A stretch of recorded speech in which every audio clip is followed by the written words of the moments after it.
Assalamualaikum warahmatullahi wabarakatuh. Waalaikumsalam warahmatullahi wabarakatuh. Alhamdulillah alladzi nawwara quluba ibadihi binur al-ilm wa akramahum binur al-fahm بكلامه وكلام حبيبه محمد صلى الله عليه وآله وسلم. ونسأله سبحانه وتعالى أن ينور قلوبنا وقلوبكم وأن ينور هذا المعهد بالطلبة الأخيار الصالحين الذين يحملون تعاليم شريعة النبي محمد صلى الله عليه وآله وسلم سيد الأنبياء والمرسلين، فتبقى في هذه البلاد المباركة معالم الإسلام والإيمان معمورة معنا موصولة يا رب العالمين. Alhamdulillah, beliau memulai Habib Abdullah Ibn Abdurrahman Al-Maghdar dengan ceramahnya. Beliau memberitahukan kepada kita, alhamdulillah, yang mana Allah Ta'ala jadikan kita daripada bagian orang-orang yang menuntut ilmu. Semoga Allah Subhanahu Wa Ta'ala memberikan semua kepada yang menuntut ilmu cahaya iman, memberikan juga kepahaman yang luas. Kemudian juga beliau mengatakan bahwasanya cahaya yang diberikan oleh Allah Subhanahu Wa Ta'ala kepada orang-orang yang menuntut ilmu di sini semoga meliputi semua daya ini, dan orang-orang yang menuntut ilmu di dalam ini. Dan beruntungnya kita yang hadir, yang belajar di tempat ini, karena kita belajar ilmu syariatnya baginda Nabi Muhammad sallallahu alaihi wasallam, agar kita memahami kalamnya Allah, agar kita memahami kalamnya baginda Nabi Muhammad alaihi salatu wassalam, yang mudah-mudahan semua apa yang kita lakukan di sini bisa memperjuangkan syariat Nabi Muhammad alaihi salatu wassalam. Wal ilm nur haitsu warada fi fadl al-ilm al-fadl fal maqsud minhu al-ilm an-nafi'. Ilm al-Quran, ilm سنة النبي محمد صلى الله عليه وآله وسلم سيد الأكوان، علم الفقه. هذه الثلاثة العلوم هي المقصودة بالفضل العظيم في كل ما ورد في القرآن الكريم وسنة النبي محمد الرؤوف الرحيم. Ilmu adalah cahaya yang dimana ketika disebutkan kelebihan-kelebihan ilmu di dalam kitab-kitab dalam Al-Quran dan Hadis, maksudnya adalah ilmu yang bermanfaat. Maka di antara ilmu yang bermanfaat adalah ilmu yang membahas tentang Al-Quran, ilmu yang membahas tentang kesunahan baginda Nabi Muhammad, ilmu yang membahas tentang ilmu fikih, hukum syariatnya Allah, yang dimana ilmu-ilmu ini adalah ilmu yang dijelaskan oleh Allah Subhanahu Wa Ta'ala dan yang dijelaskan oleh baginda Nabi Muhammad tentang kelebihan-kelebihan ilmu. Wal ilm an-nafi' huwa alladhi yaziduka min fillahi subhanahu wa ta'ala muraqabatan lillah fi dhahirik wa fi batinik, fi sirrik wa fi jahrik, yaziduka mahabbatan fil khairi wa ahlihi wa bughdan fi syarri wa ahlihi. Ilmu yang bermanfaat adalah ilmu yang dapat menambahkan kita kedekatan kepada Allah Subhanahu Wa Ta'ala, baik secara zahir maupun secara batin, baik secara sir maupun secara zahir. Maka ilmu-ilmu yang dianggap ilmu yang bermanfaat apabila ilmu tersebut bisa menambahkan kedekatan, ketakutanmu kepada Allah Subhanahu Wa Ta'ala. Fal-ilm يحرسك سيدنا علي بن أبي طالب كرم الله وجهه، فإذا هو خير من المال لأن المال يحتاج من يحرسه، وأما العلم يحرسك من ماذا؟ من شهواتك، فلا تسيطر عليك شهوة، بل تتذكر مراقبة الله سبحانه وتعالى. هذا ماذا حرسك من هذا؟ من سهام إبليس الرجيم ومن خواطر إبليس الرجيم. حرسك العلم، لأنك تعلمت كيف تحارب عدو الله إبليس. فإذا خطر إليك خاطر سوء فاستعذ بالله من الشيطان الرجيم. وما معنى التعوذ من الشيطان الرجيم؟ أي تطلب الحماية والوقاية والجوار من الله سبحانه وتعالى، فإن الله يجير من استجار به من عدو الإنس ومن عدو الجن. Al-Imam Sayyidina Ali bin Abi Thalib mengatakan bahwasanya ilmu akan menjaga kita. Maka kita ketahui bahwasanya ilmu itu lebih mulia daripada harta. Terkadang harta perlu untuk seseorang menjaganya, akan tetapi ilmu, apabila didapati ilmu tersebut, maka ilmu tersebut akan bisa menjaga kita. Menjaga dari apa? Menjaga daripada syahwat, menjaga dan juga bahkan dengan ilmu tersebut bisa mendekatkan seseorang kepada Allah Subhanahu wa Ta'ala. Dan juga ilmu tersebut yang bisa membentengi dirimu apabila terdapat bisikan-bisikan daripada syaitan, daripada iblis, musuhnya Allah. Dan dengan ilmu tersebut engkau belajar bagaimana cara memerangi iblis dan syaitan dengan ilmu. Maka apabila datang bisikan syaitan tersebut kepada dirimu untuk melanggar perintahnya Allah, maka cepat-cepatlah engkau mengucapkan ta'awudz, a'udzubillahi minasyaitonir rajim. Dan makna terdalam daripada ta'awudz tersebut adalah dengan cara engkau menuntut ilmu. Al-ilm silah yahmik min al-hawa al-madmum, yahmik min waswas الشيطان الرجيم، يحميك من الغرور بمتاع الدنيا.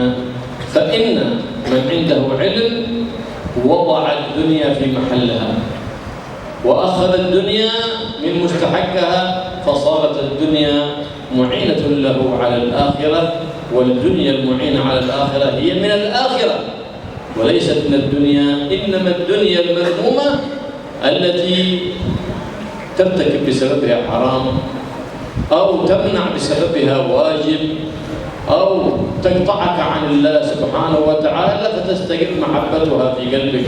أما من كانت في يده ولم تستقر محبتها في قلبه فهي خادمة له، وأما من كانت محبتها في قلبه فهو خادم للدنيا لا خادم لله.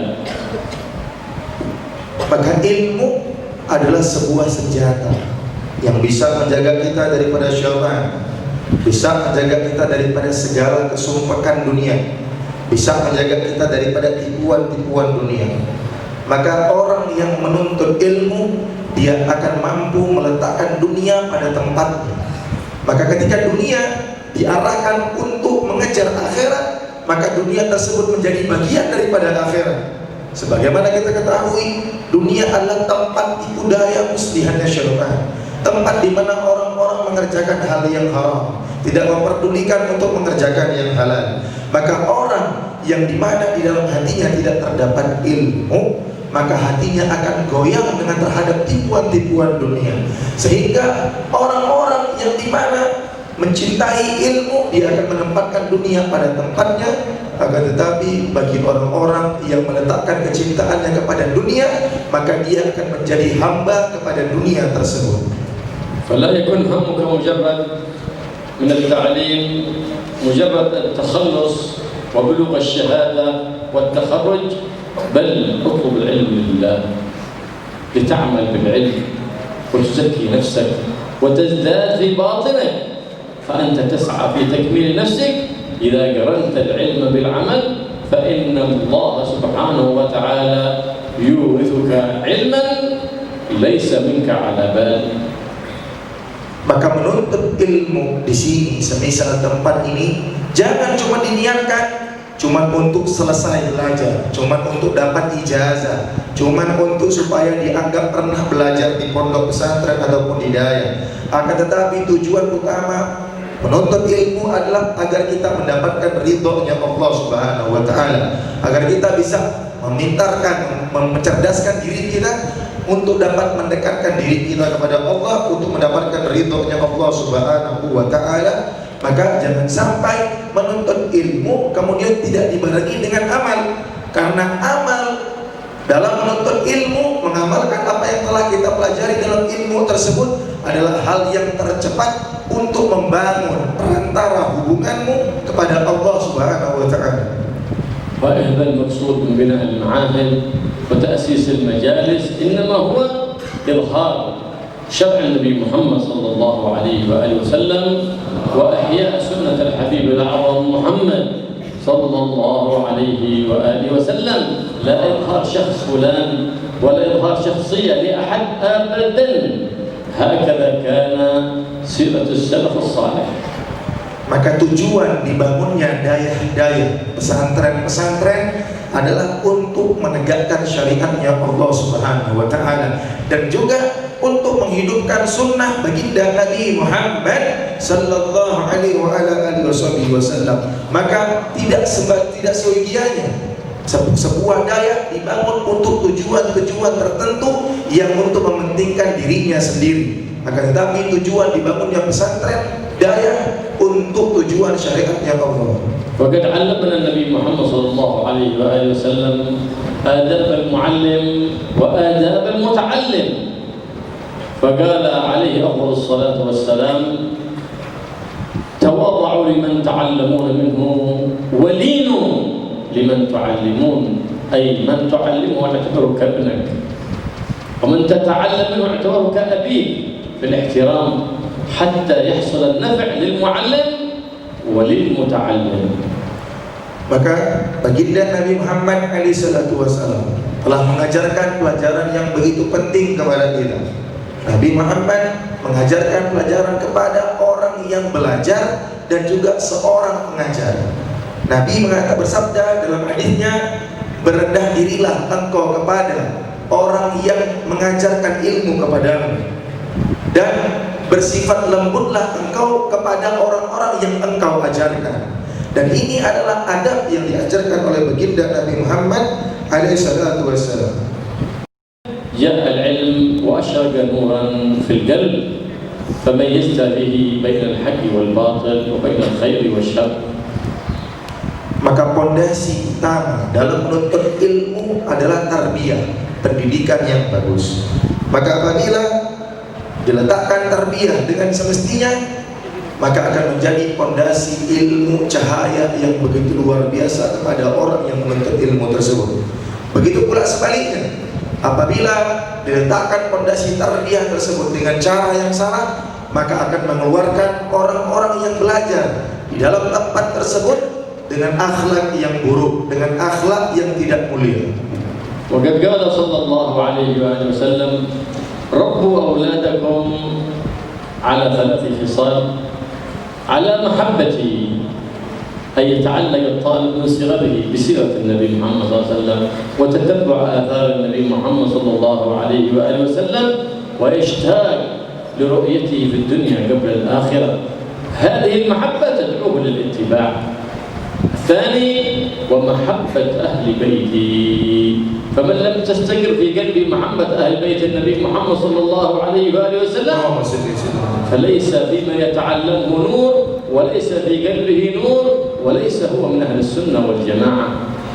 ومحبة القرآن الكريم، لأنه تركة النبي محمد الرؤوف الرحيم، المعجزة الخالدة التي تبقى إلى قرب الساعة لا تفنى ولا تبيد. Maka Nabi mengajarkan, memerintahkan kita untuk mengajarkan tarbiyah kepada anak-anak kita dengan 3 perkara. Yang pertama adalah mahabbati, dengan cinta kepada baginda Nabi Muhammad SAW, dengan cara mempelajari sirah, sejarah perjalanan baginda Nabi Muhammad, dengan mengikuti semua sunnah-sunnah peninggalan baginda Nabi Muhammad, dengan kemudian menanamkan kecintaan, kerinduan di dalam hati untuk bisa berjumpa dan melihat baginda Nabi Muhammad.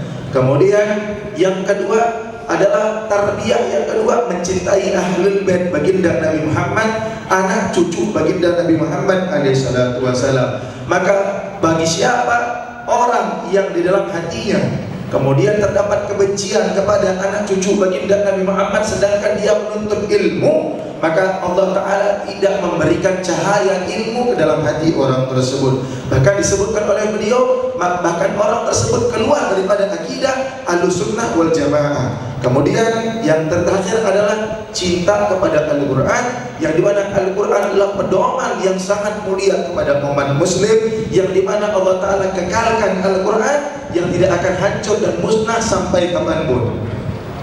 فعلم النبي محمد صلى الله عليه وسلم وشرعه هو الميزان فيبين لك الصح من الغلط.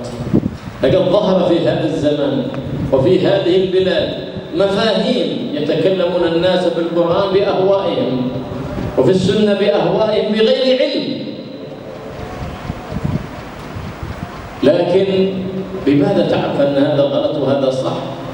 إذا عرفت العلم عرفت ميزان شرع النبي محمد صلى الله عليه وآله وسلم، بذلك الميزان تعرف الصح من الغلط، تعرف الخير من الشر فتلزم الخير وتجتنب الشر، وتلزم الصح وتجتنب الغلط.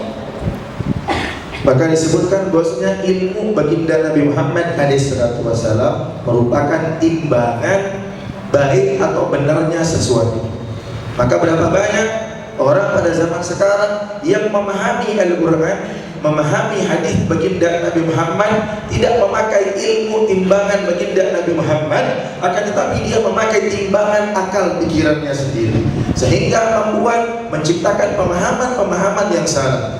Maka timbangan baginda Nabi Muhammad, ilmu yang diajarkan oleh baginda Nabi Muhammad merupakan timbangan untuk menentukan mana yang halal, mana yang haram, mana yang baik, mana yang salah. Maka apa yang baik menurut baginda Nabi Muhammad maka itu adalah baik, apa yang salah maka itu adalah salah. وقد قال صلى الله عليه وآله وسلم تركت فيكم الثقلان لن تضلوا ما إن تمسكتم بهما كتاب الله فيه خبر من قبلكم ونبأ من بعدكم وعترتي أهل بيتي لن يفترقا حتى يردا علي الحوض. Maka baginda Nabi Muhammad SAW bersabda, aku tinggalkan dua perkara yang berat, dua perkara yang penting kepada kalian, yang apabila kalian berpegang teguh kepada dua hal tersebut, kata Nabi Muhammad, maka tidak akan tersesat selama-lamanya. Yang pertama adalah Al-Quran, yang kedua adalah Ahlul Bait, cucunya baginda Nabi Muhammad SAW, yang dimana Ahlul Bait cucunya baginda Nabi Muhammad adalah yang tidak menyalahi atas aturan-aturan Al-Quran. وهذا هو العلم الذي هو خلف لنا التركة العظيمة القرآن وسنة النبي محمد صلى الله عليه وآله وسلم. خرج أبو هريرة مرة إلى السوق ووجد أهل الأسواق في أسواقهم في بيعهم وشرائهم فقال لهم ماذا تصنعون وهنا وميراث رسول الله صلى الله عليه وآله وسلم يقسم في المسجد، فتركوا أسواقهم ودكاكينهم وذهبوا إلى المسجد ثم رجعوا بعد ذلك فقالوا يا أبا هريرة لقد كذبت علينا ما وجدنا هناك ميراثا يقسم في مسجد رسول الله صلى الله عليه وسلم. قال فماذا وجدتم؟ قالوا وجدنا حلقة تتدارس القرآن وحلقة تتدارس الحلال والحرام. فقال هو ذا ميراث رسول الله صلى الله عليه وآله وسلم، من بقى جسمه من الميراث فليشارك في هذا الميراث، فليدخل في هذه المعاهد التي أسست على تقوى، على محبة الله ورسوله وأهل بيته وأصحابه. هذا هو المنهج المستقيم والمنهج السوي والصراط المستقيم الذي يوصلك إلى بر الأمان في يوم القيامة. فإن معاشر الأنبياء لا يورثون إنما يورثون العلم والحكمة. Jalan yang disebutkan oleh baginda Nabi Muhammad, Al-Quran dan Sunnah merupakan jalan yang paling terbaik, jalan yang paling teragung. Bahkan Sayyidina Abu Hurairah ketika suatu ketika beliau pergi ke pasar dan melihat orang-orang sibuk berjualan di pasar, sibuk untuk mencari rezeki di pasar, sehingga Sayyidina Abu Hurairah berkata kepada orang-orang yang di pasar, tidakkah kalian ketahui bahwasanya baginda Nabi Muhammad sekarang di masjid sedang bagi-bagi harta warisan, sehingga semua orang-orang yang ada di pasar menutup kedai-kedainya, menutup jualan-jualannya untuk berbondong-bondong mereka berlari menuju masjid baginda Nabi Muhammad SAW. Setelah sampai di masjid, mereka kembali lagi ke pasar berjumpa dengan Abu Hurairah. Mereka bertanya dengan Abu Hurairah, "Wahai Abu Hurairah, engkau bohong kepada kami, engkau menipu kami. Kami tidak menjumpai baginda Nabi Muhammad membagikan warisan-warisan di dalam masjidnya." Sayyidina Abu Hurairah bertanya, "Apa yang kalian jumpai di dalam masjid tersebut?" "Yang kami jumpai cuma halaqah-halaqah yang membahas tentang Al-Quran, halaqah-halaqah majelis pengajian-pengajian yang membahas tentang halal dan haram." Sehingga Sayyidina Abu Hurairah mengatakan, itu adalah warisan baginda Nabi Muhammad SAW. Maka hendaklah kalian mengambil warisan baginda Nabi Muhammad dengan penuh kecintaan, dengan penuh ketakwaan, dengan penuh kerinduan dan mahabbah kepada baginda Nabi Muhammad, kepada ahlul bait cucu baginda Nabi Muhammad, kepada sahabat-sahabat baginda Nabi Muhammad, karena ini adalah jalan yang paling benar di sisi Allah Subhanahu wa Ta'ala. بهذه المعاهد التي أسست على التقوى وعلى المحبة وعلى الإيمان وعلى الصدق والإخلاص نحافظ على بلدنا، نحافظ على عقيدة أهل السنة والجماعة من أهل البدعة والضلالة، على سنن من تقدم في هذه البلاد المباركة، فهي من أول البلاد التي دخل فيها الإسلام في إندونيسيا، فالله يحفظها ويبقيها على ذلك العهد، فقد جاء لها الخير والنور من تريم المحروسة من بلد حضرموت. فهذه البلاد إنما هي حسنة من حسنات تريم، نتيجة من نتائج تريم البلد المحروسة المعمورة التي ينبت العلماء فيها والأولياء كنبات الزرع، كما أخبر بذلك سيدنا أبو بكر الصديق في دعوته الصالحة.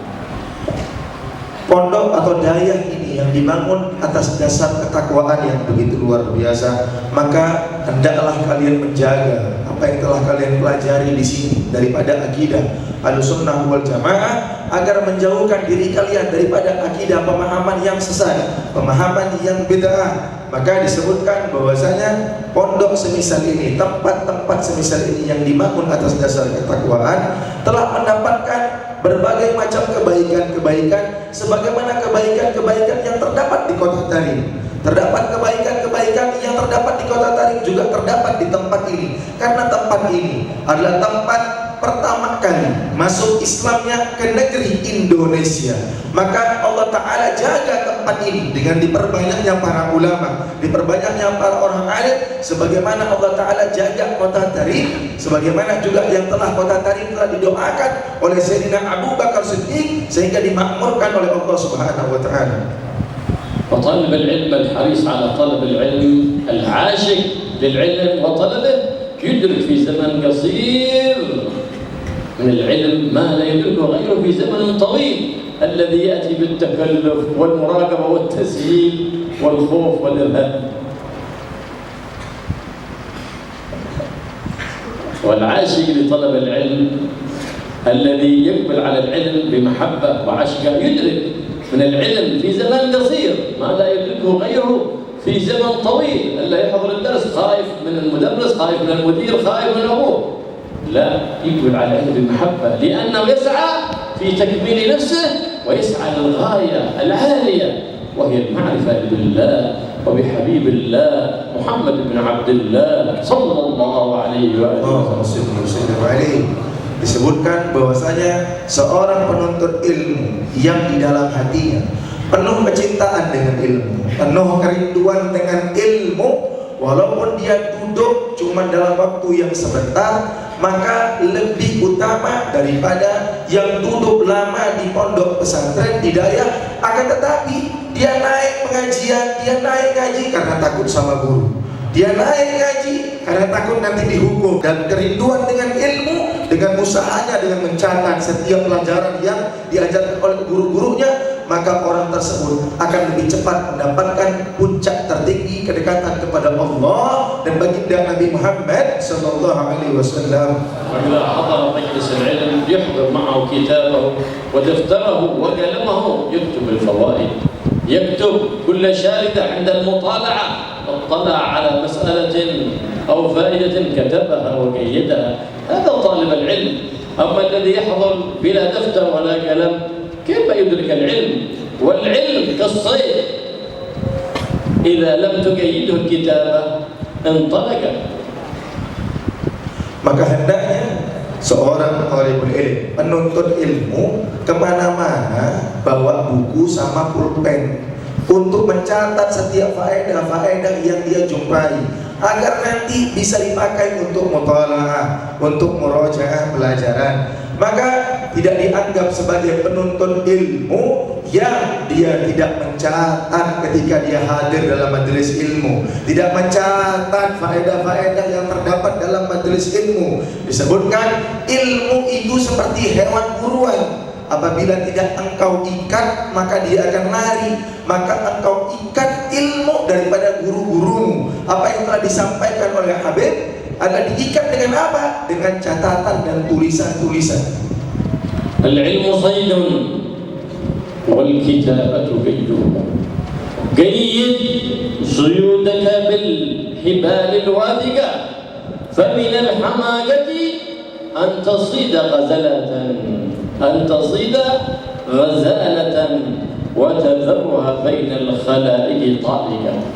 أنت إذا تعبت واصطدت حيوان من الجبل ثم بعد أن تعبت وضعته وأطلقته خاب ذلك، تعبك كله راح ليش؟ لكن إذا حافظت عليه وقيدته ما بيهرب.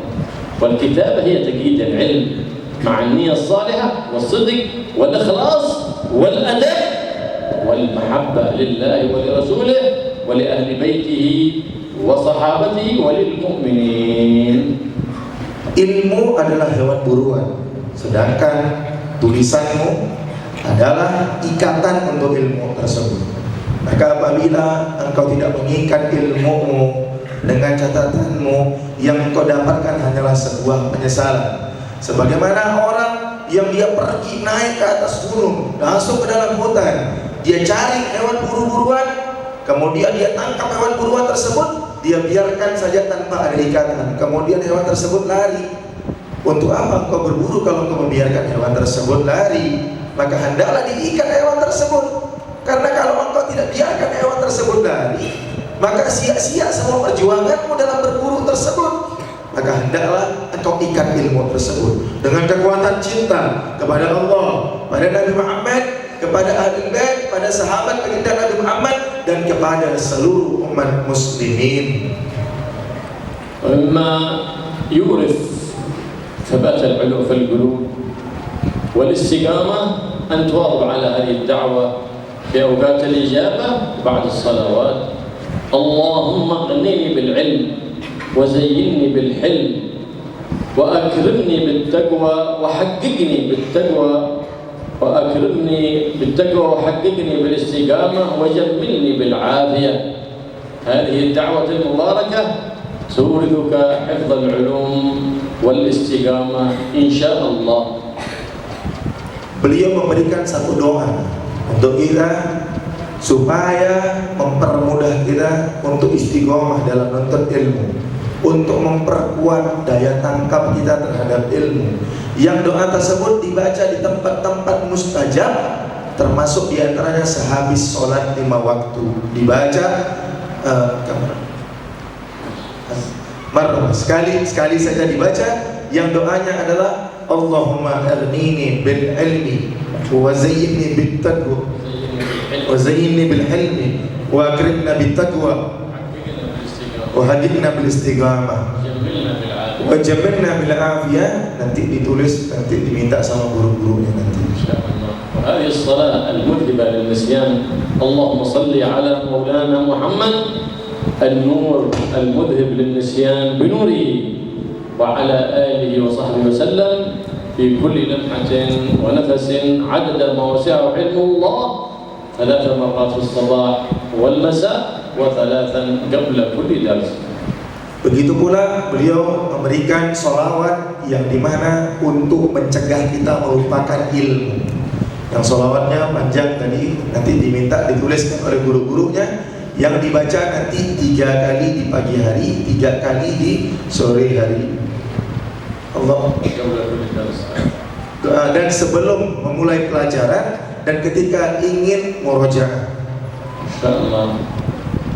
وأجزناكم في هذه الدعوة وفي هذه الصلاة وأجزناكم في راتب الإمام الحداد كل ليلة إن شاء الله تقرؤونهم بعد صلاة المغرب وأجزناكم صلاة سيد الشيخ عبد القادر الجيلاني بشأن الخيرات لقضاء الحاجات والحفظ من البليات والفيروسات إن صحة الإجازة فقد أجزناكم فيما ذكرنا. Kita bilang qabiltu ijazah. Qabiltu ijazah.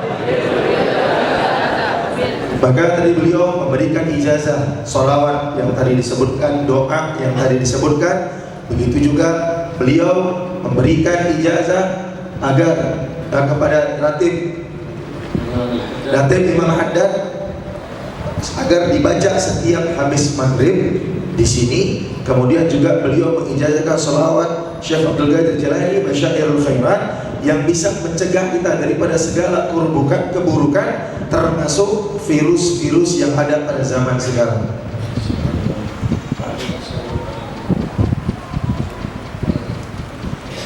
Nanti selepas ini kata Habib foto, tapi kalau bisa semua bareng-bareng terus. Nanti tetap gini aja boleh, nanti Habib aja yang di sini, foto rame-rame semua sama santri nanti. Insyaallah. Allah ibarik insyaallah di hada ma'had. Amin. Bagaimana Nabi guru Athaillah. Min Athaillah ya'ti as-sihah wal 'afiyah. Amin. Insyaallah wa barik. Amin. بالطيب يجعلهم ان شاء الله خيرين. امين. ويشرح صدورهم بالعلوم النافعات. امين.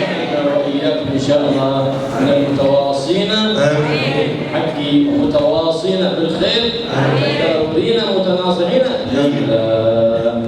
Maka semoga Allah Ta'ala memberikan keberkahan kepada Hidayah, khususnya kepada guru kita Abu Athaillah Al-Amiri. Mudah-mudahan diberikan keberkahan oleh Allah Subhanahu wa Ta'ala, diberikan fondasi kaya dengan fondasi yang kuat, yang dimana saling menasihati dalam kebaikan. Amin. Barik fi hadha al-ma'had wa biman darasa fihi aw 'allama fihi aw ta'allama fihi, yaj'alhum insyaallah min ahli al-'ilm an-nafi' alladhina yanshuruna al-khuluq al-hasan والسيرة الحسنة وينشرون شرع النبي محمد صلى الله عليه وآله وسلم في هذه البلاد فيعود لها مجدها الماضي وفي سائر البلاد إن Maka mudah-mudahan juga Allah Ta'ala memberkahi kepada yang belajar, yang mengajar, yang mempunyai andil dalam pengajaran ini. Semoga diberkahi oleh Allah Subhanahu wa Ta'ala sehingga menjadi fondasi utama menampakkan syariatnya baginda Nabi Muhammad di dalam negeri ini, khususnya negeri Aceh. Semoga juga negeri Aceh kembali pada masa kejayaan ilmu pada zaman dahulu. Insyaallah dengan multazimin bil akhlaqil karimah wal istiqamah wal muraqabah lillah subhanahu wa ta'ala fis sirri wal 'alan. Dan semoga Allah Ta'ala juga memberikan kita akhlak yang baik dan memberikan juga kedekatan kepada Allah Subhanahu wa Ta'ala. Allahumma inna nafa'il khair. Amin. Wa'alna khair wa'alna 'alaik. Allahumma inna nabat ni'matik fala taj'alna 'asada nikmatik. Allahumma shalli 'ala Muhammad kulliha wa ajirna min khizyi ad-dunya wa 'adab al-akhirah. Ya malik ad-dunya wal akhirah. Ma'al al-ummah. اللهم اشف الامه والكربه، اللهم انا نسالك زياده في الدين وبركه وصحه في الجسد وسعه في الرزق وتوبه قبل الموت وشهاده بعد الموت ومغفره بعد الموت وعفوا عند الحساب وامان من العذاب وجوازا على الصراط ويسير قريبا من الجنة اللهم النظر إلى وجهك الكريم بجاه نبيك محمد الرؤوف الرحيم وبارك بهذه المعاد واجعلها معاد مباركة مؤسسة على التقوى مؤسسة على الخير واجعل فيها البركة والنور وبارك هؤلاء الطلبة وفي كل طالب من العلم علم علومهم وطلبهم العلم ابتغاء مرضاتك وابتداء ونشر لشريعة حبيبك محمد صلى الله عليه وآله وسلم ويكفينا ويأكل كل خير ويجرنا كل شر وكوس وضير ويجعل اليوم ربيع الأول إن شاء الله علينا وعليكم الخير وبركة على هذه البلاد وعلى الأندلس وعلى سائر بلاد الإسلام والمسلمين إن شاء الله نصر وفتوح وخير البليات والأذيات والفيروسات ويأكل الرعايات ويعزنا بالطاعات ويذلنا بالمعاصي والمخالفات ويعزنا الحصين من جميع الأذيات والحرز المكين من الذنوب والخطيئات بجاه النبي محمد سيد السادات إنه على ما يشاء الكثير بالإجابة الجدير وصلى الله على سيدنا محمد النبي الأمي وآله وصحبه وسلم والحمد لله رب العالمين. سر الفاتحة.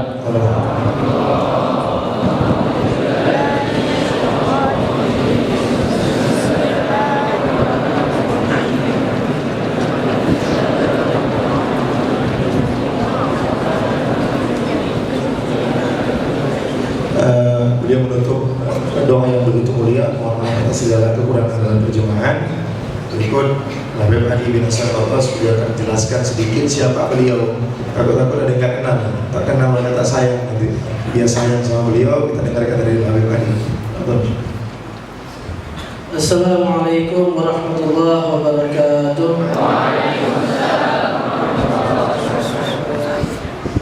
Alhamdulillah, Allahumma salli wa sallim ala sayyidina Muhammad nuri kasar wa nuri kaljar wa jum'ana fi kulli atwar wa ala alihi wa sahbihi ya nur amma ba'du. Sedikit kita menceritakan tentang sesosok tamu.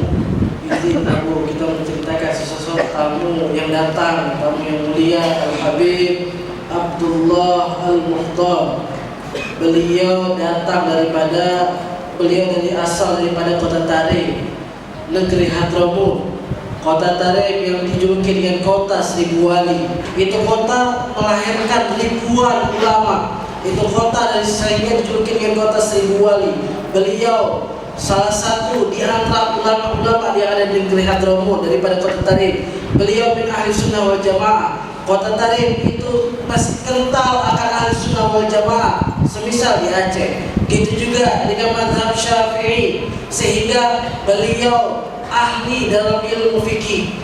Beliau juga daripada anggota-anggota ahlu fatwa yang ada di kota Tarim, sehingga beliau sudah beberapa tahun di Indonesia karena melanjutkan dakwah yang diinginkan semisal Rasulullah SAW, dan yang sebenarnya yang ingin kita sampaikan yang paling mulia yang ada pada dirinya beliau, kita niatkan beliau ini adalah sosok cucunya Rasulullah SAW.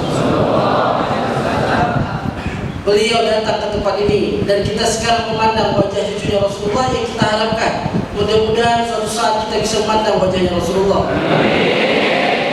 Kita duduk bersama cucu Rasulullah yang kita harapkan mudah-mudahan kita bisa duduk bersama Rasulullah SAW.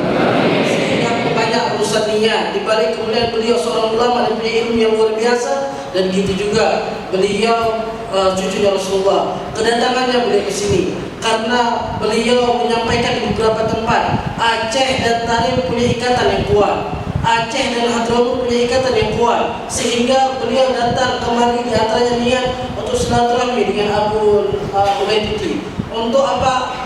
Mengikat kembali ikatan yang sekarang sudah mulai agak terasa asing di kota Aceh dengan nama kota Tarim. Sehingga ini kedatangannya beliau untuk mengikat kembali hubungan yang erat antara ulama-ulama yang ada di Aceh dengan ulama-ulama yang ada di kota Tarim, karena dulu punya ikatan yang kuat, kerjasama yang kuat, komunikasi yang kuat. Mudah-mudahan kedatangan beliau ini, putra-putra, putri-putri yang ada di Hidayah dan seluruh yang ada di Aceh bisa melanjutkan pelajaran, kembali ke negeri Tarim, karena sedikitnya orang Aceh yang belajar di Tarim. Dulu banyak orang Aceh belajar di Tarim, tapi sekarang merasa sedikit, sehingga mudah-mudahan kedatangan beliau ke sini mudah-mudahan kita semuanya bisa melanjutkan belajar, mengambil keberkahan daripada negeri Kota Tarim. Mudah-mudahan kita semuanya bisa ziarah ke Kota Tarim. Amin ya rabbal alamin. Walaupun hanya itu yang bisa saya sampaikan. Dan Assalamualaikum warahmatullahi wabarakatuh.